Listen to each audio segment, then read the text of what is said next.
우리 기독교가 기쁨의 종교라고 말을 하지요. 맞습니다. 기쁨의 종교예요.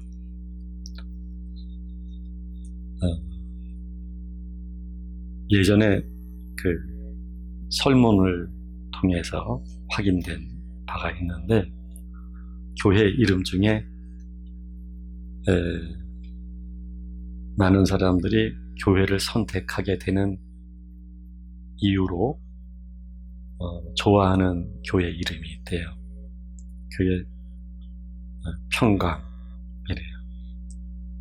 그래서 평강교회 또는 평화교회, 그러면 사람들이 교회를 선택하게 되는 첫 번째 이유가 된답니다. 기독교는 평강의 종교예요. 그리고 평화의 종교이고요. 그런데 우리가 기쁨과 평강, 평화를 어떻게 이해하냐면, 하나님께 기도해서 응답 받았을 때, 이때 우리가 굉장히 기뻐하거든요. 이를테면 실직했는데 기도를 해서 직장을 얻게 되었을 때, 아팠는데 기도하고 또 기도했더니 완치되었고, 이럴 때 물론 기쁘죠. 제가 예전에 저 지방의 어느 교회를 방문해서 집회를 인도하게 되었는데, 그때는 내비게이션이 없으니까요. 가면서 묻고 또 묻고 그러면서 가게 됐어요. 그런데 적어도 1시간 전에는 제가 도착을 해야 교회도 편안하게 집회를 차질 없이 진행할 수 있거든요. 근데 제가 30분밖에 남지 않았는데도 안 오고 20분밖에 남지 않았는데도 안 오고 하니까 교회 앞에 장로님들이 다 나오셔가지고 전화를 해도 그때는 휴대폰도 없는 때죠. 혹시 강사님한테 전화가 있었느냐? 아까 있었고 아직 없어요. 그러니까 운전하면 가다가 공중전화 박스가 있으면 그때 지금 제가 어디까지 왔습니다. 지금 일찍 출발했는데 제가 잘 길을 몰라서 좀 시간이 많이 걸리고 있습니다. 빨리 가도록 하겠습니다. 그랬거든요. 그런데 5분 전에 도착한 거예요. 당회장 목사님 방에 들어가서 숨을 고를 시간도 없어요. 저도 얼마나 마음이 급했는지 몰라요. 그리고 물 한 잔 마시고 단에 올라갔는데, 제가 지금 바닥을 밟고 있는 건지 붕 떠 있는 건지 모를 정도였어요. 그런데 정시에 강단에 올라서게 됐을 때, 그때 참 감사가 나오더라고요. 그리고 5분 전에 도착했으니 얼마나 아슬아슬하겠어요. 그때 마음이 평안해지고 기쁘고, 그리고 저절로 하나님께 감사가 나오더라고요. 이렇게 우리는 감사하고 기뻐하고 평안을 경험하는데, 근데 사실 그거는 믿음이 없는 사람들도 그런 조건이 충족되면요, 인간의 욕망이 충족되면 기뻐하기 마련이에요. 근데 성경은 우리가 그럴 때만 기뻐하라고 하시는 게 아니거든요. 그럴 때만 마음이 고요해지라고 말씀하는 게 아니에요. 성경은 굉장히 역설적이에요.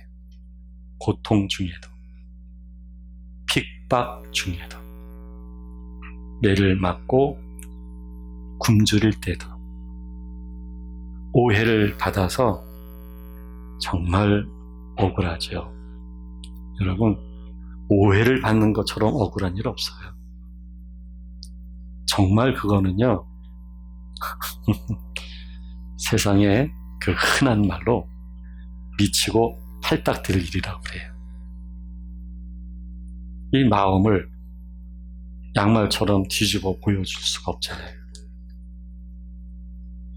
그런데 그럴 때도 성경은 기뻐하고 그리고 감사하라고 말씀하고 있거든요. 하나님께서는 우리들에게 조건적 충족 때문에가 아닌 인간의 기본적 삶이 망가져서 정말 밑바닥까지, 인생의 끄트머리까지 다다랐는데도 불구하고 기뻐할 수밖에 없는 사람이 되게 변화시키시고 구원해 가시는 분이 하나님이시거든요. 하나님은 이와 같은 믿음을 가진 자가 되게 역사하시고 인도하시는 분이죠. 사도 바울은 여러 교회에게 서신을 보낼 때마다 첫 번째 서두에서 하는 인사가 있어요. 은혜와 평강이 넘치기를 기원한다 하는 거예요. 은혜는 여러분, 머물렀다가 어떤 환경적 요인과 상황적 원인에 의해서 흔들리거나 없어지는 게 아니에요. 은혜는 어떤 상황에 동요를 하거나 어떤 환경에 종속되어져서 그것에 따라 반응하는 게 은혜가 아니에요. 은혜는 상태입니다. 즉, 하나님은 영이셔요. 오늘 우리는 예배하고 있어요. 영이신 하나님께 영과 진리로 예배하는 거예요. 따라서 영이신 하나님은 성령으로 우리 속에 계신 분이거든요. 그래서 제가 그렇게 많이 강조하고 또 반복하고 말씀드리는 것은 하나님과의 연합된 존재가 되는 거예요. 하나님의 영이 없는 사람은 무늬만 그리스도인이에요. 교인이에요, 교인. 하나님의 영이 계신 사람은 성도예요. 하나님의 자녀예요. 하나님의 영은 우리가 숨을 들이쉴 때 산소가 코 타고서 허파까지 쭉 들어가는 것처럼 하나님의 영은 르하흐, 바람이거든요. 그 바람, 생기가 우리 안에 들어오심으로 인해서 우리 안에 영원한 존재인 영과의 연합이 이루어지게 될 때에 여러분, 이걸 가리켜서 은혜라고 말을 해요. 즉, 하나님의 존재와 나의 존재가 깊은 나의 구조 안에서의 연합이 이루어진 상태예요. 이거는 성경이라고 하는 이 텍스트를 읽고 공감하기에 지적으로 동의하는 게 이게 믿음이나 이게 진정한 하나님을 향한 반응이 아닙니다, 여러분. 인간의 이성으로 성경을 이해하고 아멘하는 게 믿음의 고백이 아니에요. 인간의 감정과 의지로도 마찬가지. 이거는 인간이 가지고 있는 하나님과 분리된 개체로서의 어떤 독립성을 가지고 있는 이성, 감정, 의지에 의해서 반응하고 공감하고 동의를 하는 게 믿음이 아니다는 얘기예요. 그것은 하나님을 알려고 해도 알 수 없는 거예요. 그래서 하나님은 예레미야, 에스겔 등등을 통해서 내 신을 너희 속에 두어라고 말씀하신 거죠. 즉 하나님의 영을 우리 안에 두겠다는 말씀이죠. 즉 하나님의 영으로서 우리 안에 오셔서 나를 성전 삼아 거하시겠다는 것이죠. 나는 그분이 거하는 성전이 되는 것이죠.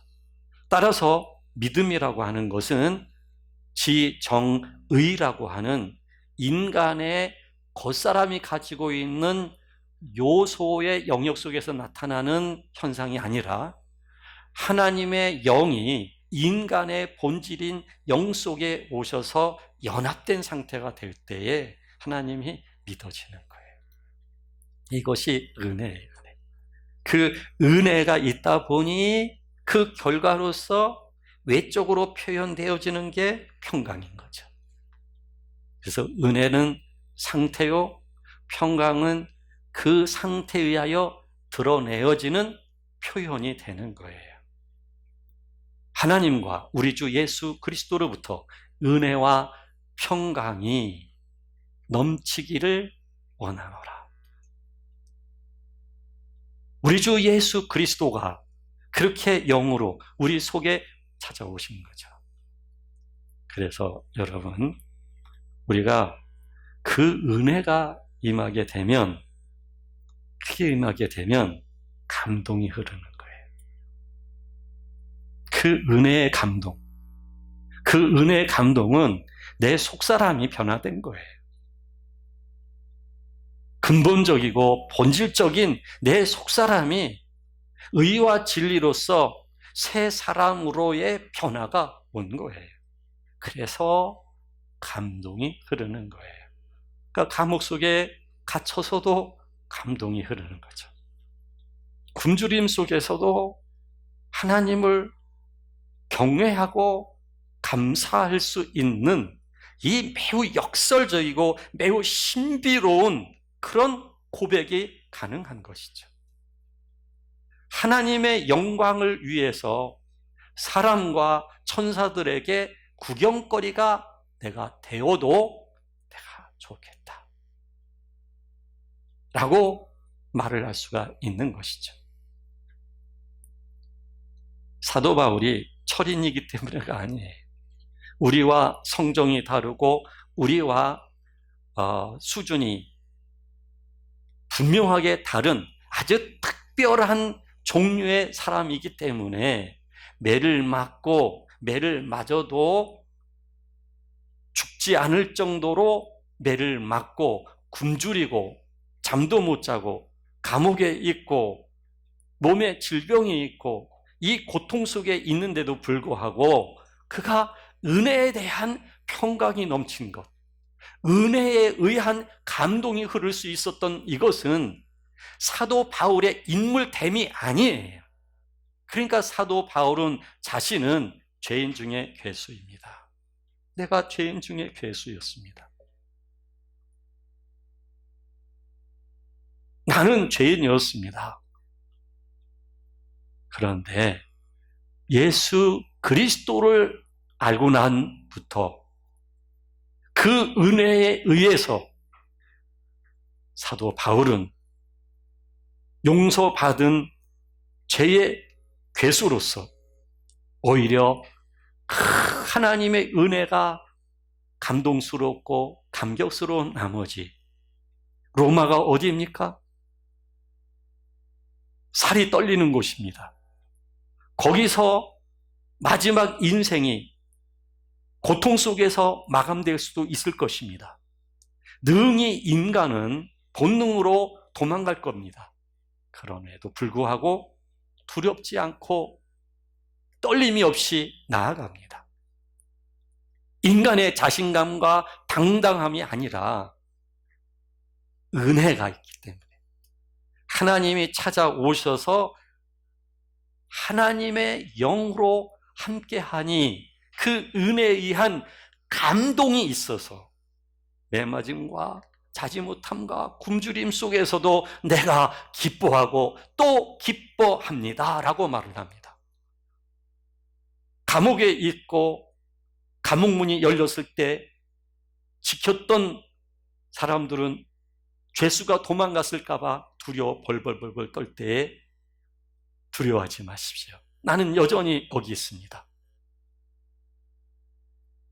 감옥 밖에 있는 사람들에게 내가 항상 여러분들에게 강조하고 또 말합니다.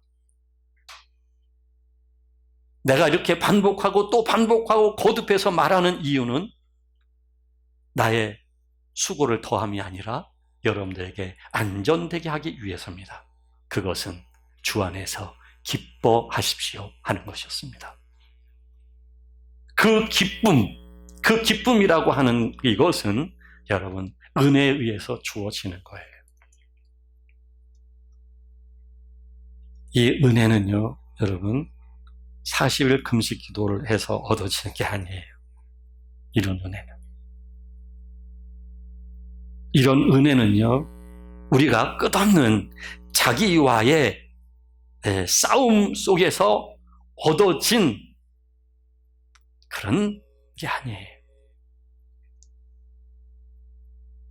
이거는 우리가 지금까지 살아온 모든 과거의 삶부터 지금의 이기까지 모든 이 삶 속에서 하나님이 나를 다루시고 인도하셨기 때문에 그 과정 속에서 우리가 곤두박질하고 우리의 명예와 우리의 인격이 더 이상 떨어질 것이 없는 마지막 바닥까지 떨어져서 뒹구르고 이런 과정을 통해서 인간적 교만과 인간적인 욕망과 인간으로서 하나님과 독립성을 선언하면서 나는 나로서 살겠노라는 이 모든 것들을 포기하고 또 내려놓는 과정 속에서 또 내려놓을 수밖에 없도록 하나님이 인도하셨기에 오늘 이 자리에 머물게 되어졌을 때 우리가 흘러나오는 고백이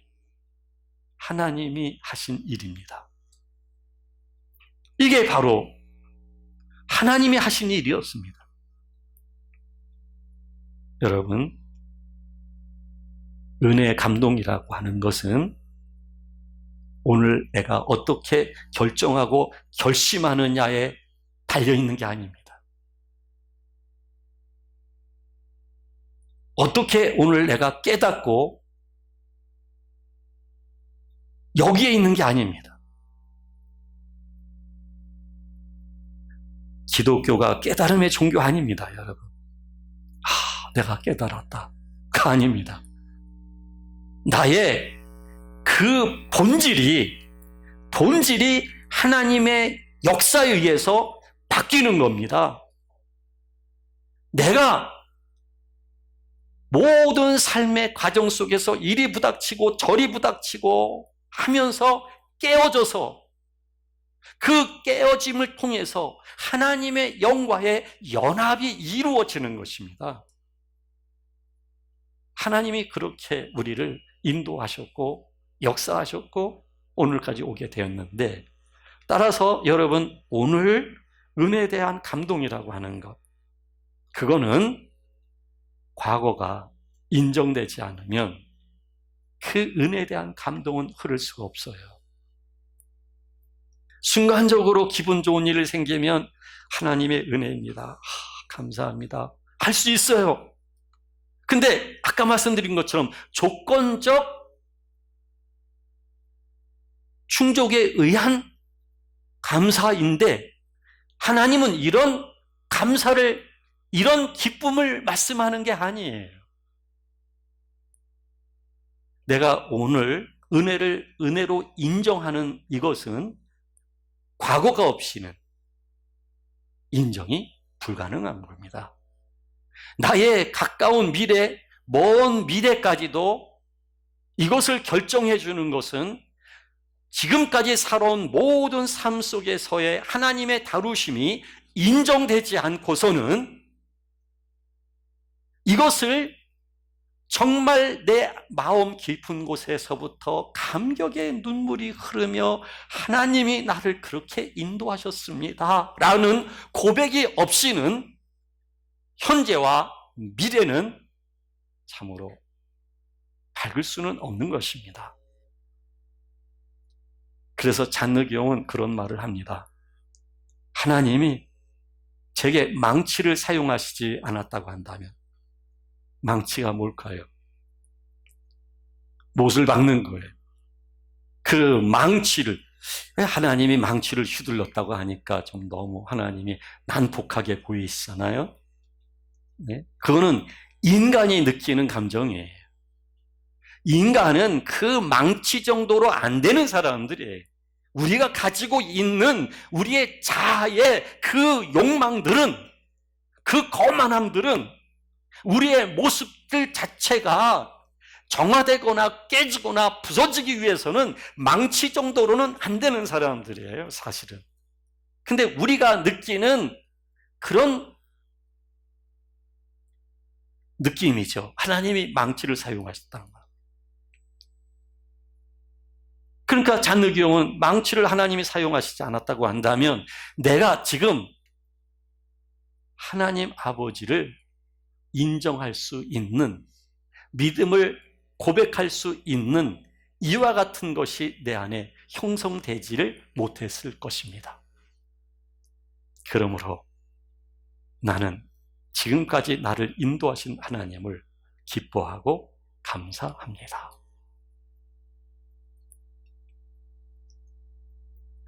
그 시어머니가 얼마나 정확하고 분명한 사람이었습니까? 그 남편도 얼마나 예민하고, 그리고 어릴 때부터 교리 교육을 받고 자랐기 때문에 그냥 그 모습이 교리입니다. 아주 엄격한 그런 가르침과 그리고 엄격한 종교의 교리로 무장해 있던 사람입니다. 잔느기용이 어쩌다 선한 거짓말을 했다가 하인에 의해서 드러나게 됐을 때 그 엄격한 시어머니와 예민한 남편이 아주 엄격하게 잔느기용을 범죄자 취급을 하게 됩니다. 그런데 잔느기용은 그런 말을 합니다. 자기와 같은 사람에게 있어서 시어머니나 남편 같은 그 엄격함이 필요했다고 말합니다. 그 엄격함이 나에게 없었다고 한다면, 그 과정 속에서 하나님의 손길이 없었다라고 한다면 나의 교만은 깨어지지 않았을 거라는 것입니다. 나의 열정은 결코 시들지 않았을 거라고 말합니다. 그 교만과 그 열정이 하나님을 찾아오시는 것에 대하여 얼마나 방해가 되었을 것인지 내가 알기 때문이라고 말을 합니다.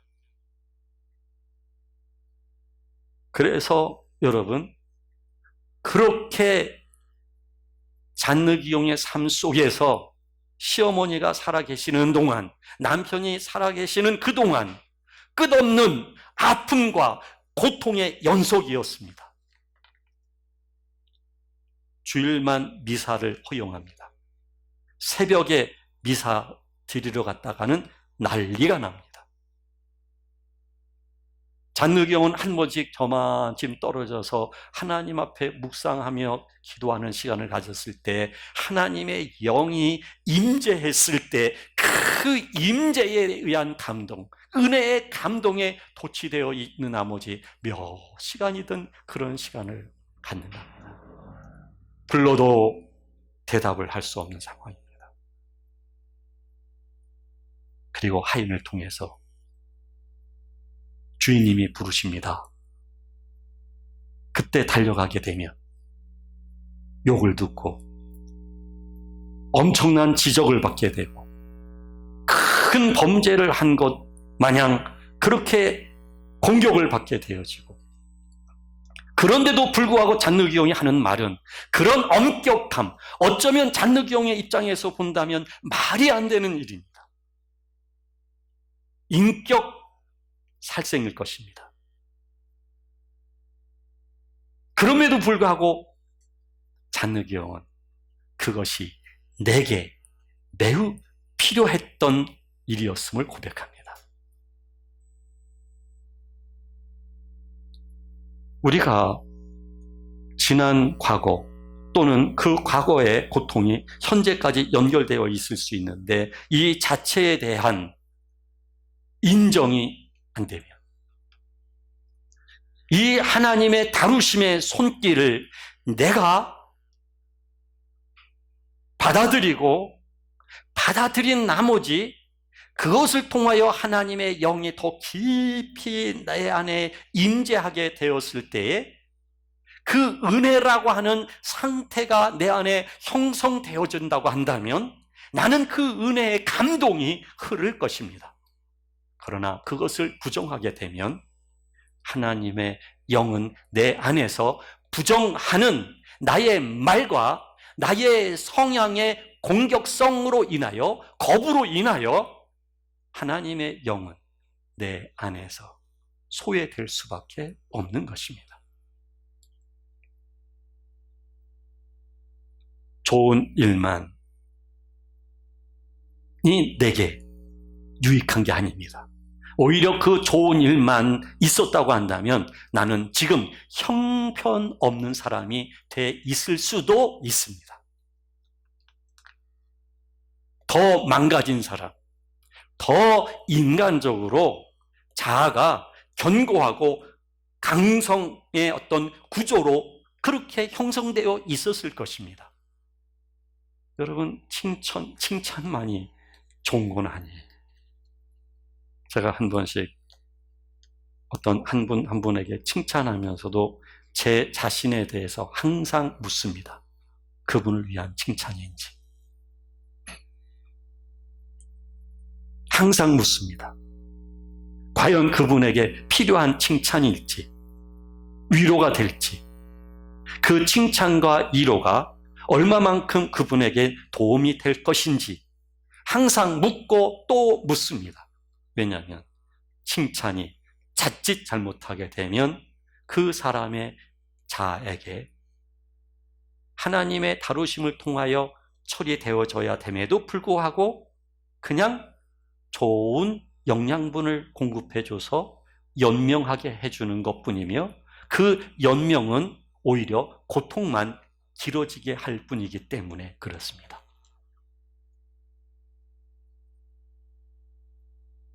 문제는 여러분, 지난 과거 시간에 수치가 있을 수 있어요.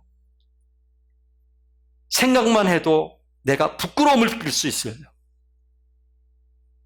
후회가 있을 수 있어요. 그런데요, 그 모든 것, 지금이라고 하는 시점에서는 이것까지 내가 끌어안아야 합니다. 그것까지 하나님의 허용이기 때문입니다. 이 하나님의 허용 때문에 우리가 더 이상 날 수 없을 때, 날개가 부러졌을 때, 이것까지도 내게는 큰 은혜입니다. 내가 마음껏 날 수 있는 사람이 됐다고 가정해 보십시오. 내 안에는 하나님의 영에 의한 은혜가 형성되기가 어려울 것입니다. 날개가 부러져서 날 수 없는 그런 상황이 되다 보니 내 안에 오히려 하나님의 은혜가 넘치게 되는 것이죠. 그래서 하나님의 은혜는 매우 신비하게 우리에게 이루어지는 겁니다. 오늘 다윗은 이제 힘들게 이스라엘의 2대 왕이 됐어요. 자신은 백향목집에 거하고 있는데 하나님의 궤는 휘장에 있어요. 보잘것없는 그 휘장에 하나님의 궤와 즉 하나님이 임재해 계신 초소가 되어진 것이죠. 다윗은 마음이 아팠어요. 자기 집은 너무 훌륭한데 하나님의 집은 너무 형편없다 보니 그래서 성전을 짓고 싶었던 거예요. 하나님이 말씀하실 때 내가 이스라엘 백성들을 출애굽시킬 때 항상 이스라엘 백성들과 함께 있었다. 내가 언제 내 집에 거하는 것을 보았느냐. 그들과 함께 있었고 그들을 인도했고 그들이 어려움을 겪을 때 함께 어려움을 겪었던 나 여호와 하나님이시니라 라고 말씀하시면서 다윗에게 그런 말씀을 합니다. 사울과 달리 내가 영원히 너와 함께 할 것이며 이스라엘의 주권자로 너를 세울 것이며 너희의 왕위가 영원할 것이다. 이때 다윗이 한 고백이 여호와 앞에 들어가 앉아서 이르되, 사실은 다윗이 여호와 앞에 들어가 앉은 건 아니에요. 휘장 안에 있는 그 궤를, 하나님의 법궤를 바라보면서 하나님의 임재하심의 공간이죠. 그걸 바라보면서 여긴 앉았다 그러는데 사실은 다윗이 앉거나 그러진 않아요. 그냥 머물러서 마음으로 하나님께 계속 표현하는 것이죠. 그게 뭐냐면 주 여호와여 나는 누구이오며 내 집은 무엇이기에 나를 여기까지 이르게 하셨나이까 하는 것입니다. 나를 여기까지 인도하신 분이 하나님이시라는 것입니다. 지금 다윗은 나단을 통해서 하나님이 하신 말씀, 영원히 내가 너와 함께 할 것이다. 사울처럼 그렇게 대하지 않을 것이다. 네가 혹시 범죄한다 할지라도 용서할 것이며 영원히 너와 함께 하실 것이다. 이 말씀 때문에만 다윗이 이 고백을 하는 건 아닙니다.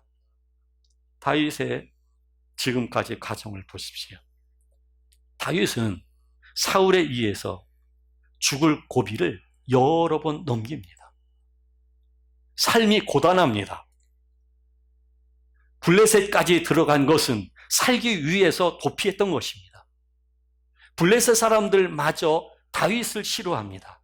왜냐하면 예전에 블레셋 사람들을 많이 죽인 장본인이 다윗이기 때문에. 그래서 다윗은 거기에 머물러 있기도 어렵습니다.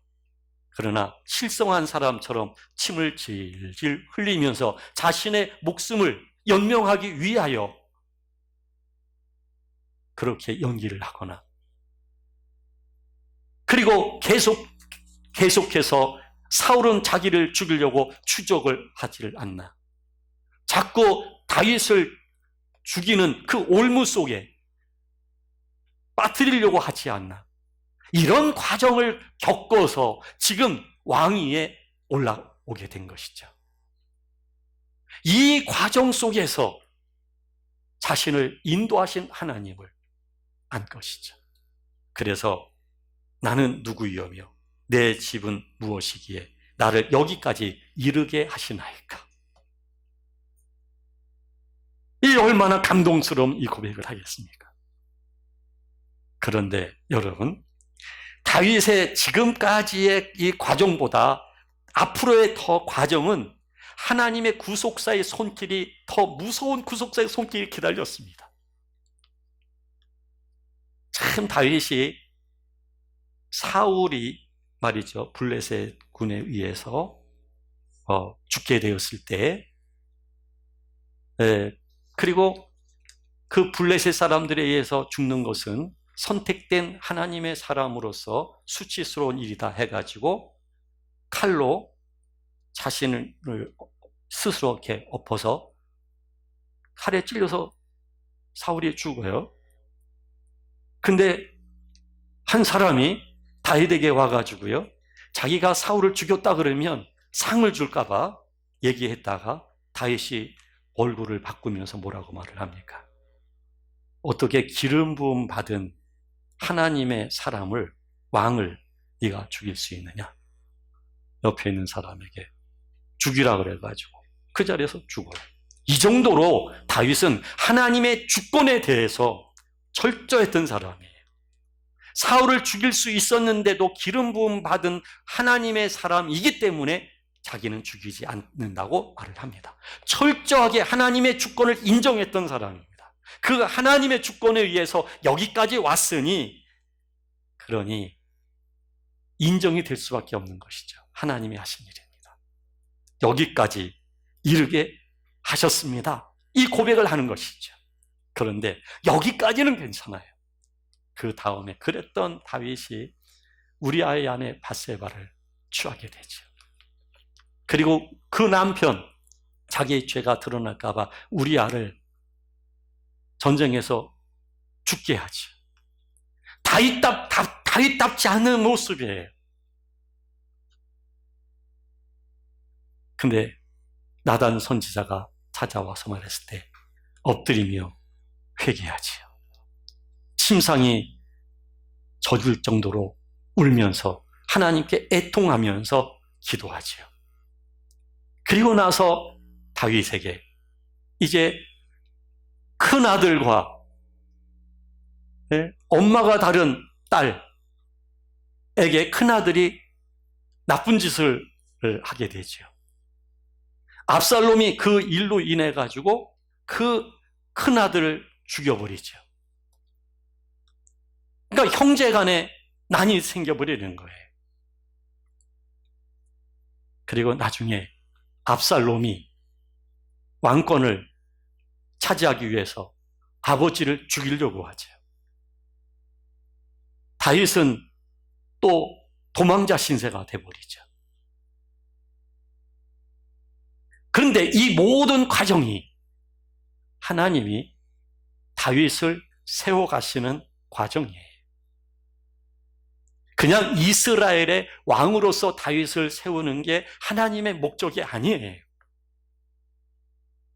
다윗을 왕 같은 제사장 되게 하기 위해서, 즉 죄를 이기고 자신을 이기고 마귀를 이길 수 있는 영적인 진정한 자유자, 하나님은 아버지가 되시고 그 아버지의 다윗은 온전한 자녀가 되기까지 하나님은 다윗을 그렇게 인도하셨던 것이죠. 그래서 다윗의 욕망은 왕이 아니었습니다. 아들이 쿠데타를 일으켰을 때도 그 왕 자리를 얻기 위한 것이 다윗의 목적이 아니었습니다. 다윗은 아버지의 뜻이라고 한다면 그 왕 자리까지도 내놓을 수 있는 마음, 자신의 목숨까지도 내려놓을 수 있는 마음, 그리고 다윗이 원했던 것은 하나님 아버지의 뜻이었던 것입니다.